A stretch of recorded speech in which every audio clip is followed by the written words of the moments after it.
Saudara Gubernur Sulawesi Selatan Syahrul Yassin Limpo menyatakan siap menjadi tim pemenangan salah satu calon presiden tahun 2019.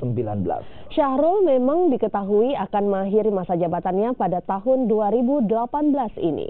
Gubernur 2 periode ini juga menambahkan jabatannya sebagai Ketua Gubernur se-Indonesia dinilai dapat memberikan dampak yang positif bagi calon presiden yang didukungnya. Namun Syahrul Yassin Limpo belum mau membeberkan nama calon presiden yang didukungnya. Karena besok harus nunggu dari Jakarta dan Pulau kita mampu bergaul secara menduduk di Singapura dengan teknologi. Saya siap ya.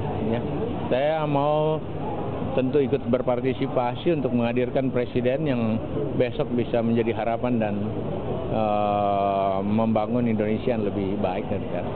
Harus pastilah. Saya ketuanya gubernur seluruh Indonesia, masa nggak ada yang mengajak.